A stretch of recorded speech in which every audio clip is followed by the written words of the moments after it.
पाकिस्तान के ग्रामीण इलाकों की तपती गर्मी में एक ब्रिटिश पुरातत्वविद धूल में घुटने टेके बैठा है। उसके हाथ कांप रहे हैं जब वह हजारों सालों से जमी मिट्टी को साफ कर रहा है।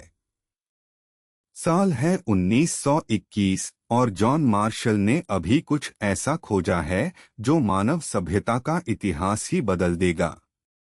उसके सामने एक बिल्कुल सुरक्षित सड़क है जो पक्की ईंटों से बनी है और जिसमें एक उन्नत जल निकासी व्यवस्था है जो आज के आधुनिक शहर में भी अजीब नहीं लगेगी। मार्शल को अभी तक यह एहसास नहीं है कि वह मानवता की सबसे महान खोई हुई सभ्यताओं में से एक के अवशेषों पर ठोकर खाया है। आइए चलते हैं सिंधु घाटी सभ्यता की दुनिया में, जिसे हड़प्पा सभ्यता भी कहते हैं। यह एक कांस्य युगीन चमत्कार था जो आज के पाकिस्तान और उत्तर पश्चिम भारत में लगभग 3300 से 1300 ईसा पूर्व तक फली फूली। यह कोई साधारण प्राचीन बस्ती नहीं थी।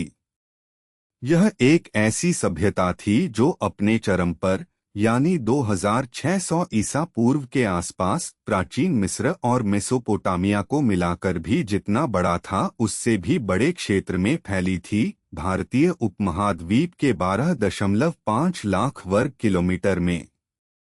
इस खोज की विशालता को समझने के लिए हमें 20वीं सदी की शुरुआत में वापस जाना होगा।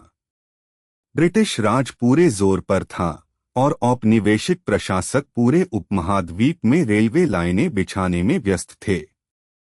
1850 के दशक में ब्रिटिश इंजीनियर्स ने कराची और लाहौर के बीच पटरी बिछाते समय कुछ अजीब चीज देखी। स्थानीय मजदूर उनके पास बिल्कुल पक्की प्राचीन ईंटें ला रहे थे। पुरातत्व स्थलों में आमतौर पर मिलने वाली कच्ची मिट्टी की ईंटें नहीं, बल्कि परिष्कृत मानकीकृत ईंटें जो असंभव रूप से पुरानी लगती थीं। दशकों तक ये टीले एक पहेली बने रहे। 1921 तक आर्कियोलॉजिकल सर्वे ऑफ इंडिया ने जॉन मार्शल के निर्देशन में 2 स्थानों पर व्यवस्थित खुदाई शुरू की, हड़प्पा जो पंजाब में स्थित है और मोहनजोदड़ो सिंध में। जरा कल्पना कीजिए उस पल की जब पुरातत्वविदों ने पहली बार मोहनजोदड़ो के महान स्नानागार को देखा। यह कोई आदिम पानी का गड्ढा नहीं था, बल्कि एक परिष्कृत सार्वजनिक स्नान सुविधा थी जो 12 मीटर लंबी, 7 मीटर चौड़ी और 2.4 मीटर गहरी थी। यह संरचना बारीकी से फिट की गई ईंटों से बनी थी और पानी के रिसाव को रोकने के लिए प्राकृतिक तारकोल से सील की गई थी। इस केंद्रीय विशेषता के चारों ओर छोटे कमरे थे, संभवतः कपड़े बदलने के लिए, और नालियों की एक जटिल व्यवस्था थी जो पानी को अद्भुत दक्षता के साथ बाहर निकालती थी। जैसे जैसे खुदाई जारी रही, धरती से एक पूरा शहरी परिदृश्य निकला। सिंधु घाटी के शहर प्राचीन इंजीनियरिंग और शहरी नियोजन के चमत्कार थे। सड़कें बिल्कुल ग्रिड पैटर्न्स में बिछी थीं, गणितीय सटीकता के साथ उत्तर दक्षिण और पूर्व पश्चिम दिशा में। शायद सबसे उल्लेखनीय बात यह थी कि हर घर, सबसे भव्य हवेली से लेकर सबसे साधारण निवास तक, एक परिष्कृत मलजल व्यवस्था से जुड़ा था। व्यक्तिगत घरों में निजी शौचालय ढकी हुई नालियों से जुड़े थे जो सड़कों के नीचे चलती थीं और कचरे को आबादी वाले क्षेत्रों से दूर ले जाती थीं। मानकीकरण देखने लायक था। पूरी सभ्यता में ईंटें लंबाई, चौड़ाई और ऊंचाई में 4:02 और 1 सेकंड के सटीक अनुपात का पालन करती थीं। सैकड़ों बस्तियों में वजन और माप एक समान थे। यहाँ तक कि सड़कों की चौड़ाई भी शहर से शहर तक एक जैसी रहती थी। जैसे जैसे और स्थल खोजे गए, धौलावीरा, कालीबंगन, राखीगढ़ी और सैकड़ों अन्य, इस सभ्यता का वास्तविक दायरा स्पष्ट हो गया।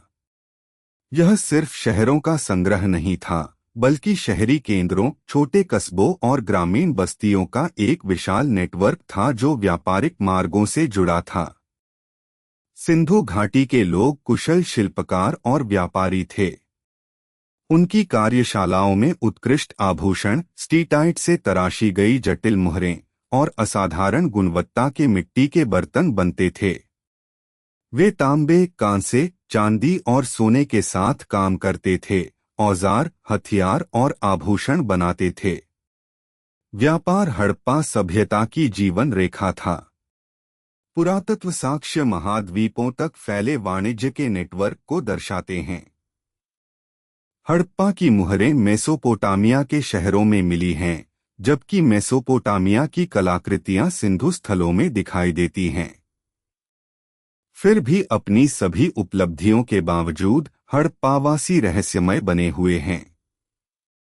उनकी लिपि, जो 4000 से अधिक मुहरों और मिट्टी के बर्तनों के टुकड़ों पर मिली है, दशकों के विद्वानों के प्रयासों के बावजूद अभी तक नहीं पढ़ी जा सकी है। प्रतीक आकर्षक रूप से परिचित लगते हैं, फिर भी निराशाजनक रूप से अस्पष्ट हैं। मिस्र और मेसोपोटामिया के अपने समकालीनों के विपरीत हड़प्पा कला में राजाओं, पुजारियों या युद्ध का कोई प्रमाण नहीं दिखता। कोई महल, कोई मंदिर, कोई शाही मकबरे निश्चित रूप से पहचाने नहीं गए हैं। उनका समाज उल्लेखनीय रूप से समतावादी प्रतीत होता है। लेकिन शायद सबसे बड़ा रहस्य यह है कि यह शानदार सभ्यता कैसे समाप्त हुई। 1900 ईसा पूर्व के आसपास महान शहरों का पतन शुरू हो गया।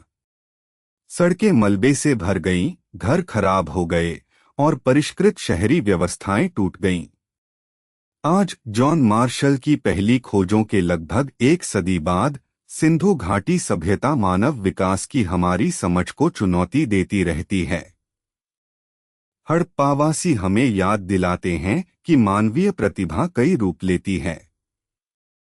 उनकी मौन सड़कों और खाली कुओं में एक गहरा सबक छुपा है कि महानता केवल उन स्मारकों से नहीं मापी जाती जो आसमान को छूते हैं, बल्कि जीवन की उस गुणवत्ता से मापी जाती है जो हर नागरिक को छूती है।